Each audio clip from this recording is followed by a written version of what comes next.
Honorable Member Sanjay Raut. Thank you very much sir. ये immigration and foreigner जो bill है, जब ये टेबल किया गया तो हमारे गृह मंत्री जी ने कहा कि ये देश धर्मशाला नहीं है और हम धर्मशाला नहीं बनने देंगे। ये देश को धर्मशाला बनाना किसी का मकसद भी नहीं है और कोई बनने भी नहीं देगा। लेकिन ये देश जेल भी नहीं है। ये देश जेल भी नहीं, अगर धर्मशाला नहीं है तो ये देश जेल भी नहीं है। हमको तो कौन बोल रहा है? बाला साहब ठाकरे कौन है? क्या है?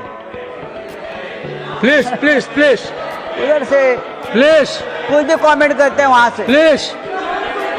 नहीं, हम सुनते रहते हैं, बोलते रहते हैं। क्या है? आपको क्या मालूम है? आप 10 बार पार्टी बदलने वाले ये लोग हैं। संजय राउत जी, ये घुसखोर है। संजय राउत जी, please हमने speak. आपको इंटरप्ट किया है क्या? Please, please. नहीं, सब कमेंट्री रोको। मेरा टाइम अभी शुरू हो गया। तो 10 साल से ये देश के लोगों को एक तरह से जेल में रखा गया है। लेकिन अब जो विदेश से लोग आएंगे वैलिड पासपोर्ट पर, वैलिड वीजा पर, उनको भी शायद ये कानून जेल में रखना चाहता है। जिस तरह से कंडीशंस लगा दिए हैं, जिस तरह से उनके ऊपर फोर्सफुली बहुत से एक्ट लगा दिए हैं, तो यहाँ लोग धीरे धीरे टूरिस्ट भी आना बंद करेंगे। इस प्रकार के कठोर कानून यहाँ लगाए गए। सर, प्रेसिडेंट ट्रंप ने, हाँ, ये कानून चाहिए। हम नहीं चाहते कि देश में कोई इलीगल तरीके से रहे, चाहे बांग्लादेशी हो, चाहे रोहिंग्या हो, चाहे अमेरिकन हो, चाहे यूरोपियन हो। प्रेसिडेंट ट्रंप ने हमारे लोगों को, भारतीय लोगों को जो अवैध है वहां, उनको हाथ पांव में जंजीरें बांधकर आर्मी के प्लेन में यहां भेज दिया, इनह्यूमन तरीके से। ये कानून पास होने के बाद अगर इस देश में अमेरिकन कोई इलीगली रहता है तो उसी तरीके से हाथ पांव में जंजीरें बांधकर वॉशिंगटन में भेज दीजिए। ये आपका कानून रहेगा और ये करना जरूर है, तो आपका कानून है। Sir, Please. पूरे देश में रोहिंग्या, बांग्लादेशी 3 करोड़ से ज्यादा है, उनको निकालना जरूरी है। और ये मूवमेंट सबसे पहले मुंबई में हमने शुरू किया था, आपको मालूम होगा। हम है, सबसे पहले बाला साहब ठाकरे ने आवाज दिया था कि यहाँ एक भी बांग्लादेशी नहीं रहेगा। ये हम लोग हैं जो उनके साथ मुंबई में।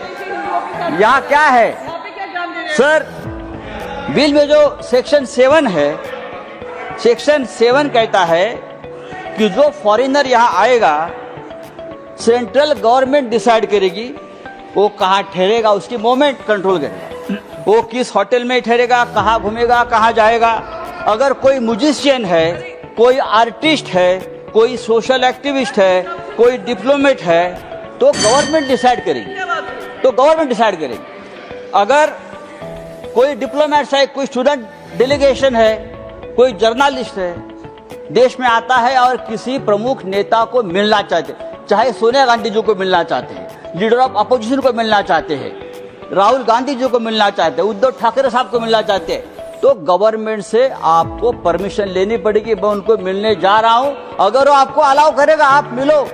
आप अगर वो मना करते हैं सरकार, तो आप उनसे नहीं मिल सकते। इस प्रकार से बहुत से प्रावधान इस कानून में है। इसलिए मैं कहता हूं आप उसको जेल बनाना चाहते हैं।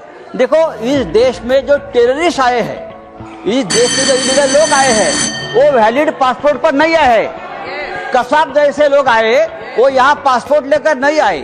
कसाब और उनके साथ जो टेररिस्ट आए, वो वहां समुद्र मार्ग से इलीगल तरीके से आए, घुस गए, हमला कर चले गए, सरकार को पता भी नहीं चला। तो ये सब रोकने के लिए कानून की जरूरत, कानून पहले भी थे, आज अगर हम कानून और मजबूत बनाना चाहते हैं तो बनाइए, लेकिन इस कानून में ऐसे कुछ प्रावधान है, ये फिट केस है, ये बिल वापस आप स्टैंडिंग कमेटी के पास भेजकर उसके ऊपर वापस हम चर्चा करें। Thank you. Next speaker honourable. नवीन घडामोडी पाहण्यासाठी आजच आम्ही मुंबईकर 24 तासला लाईक करा, सबस्क्राईब करा आणि अपडेट रहा।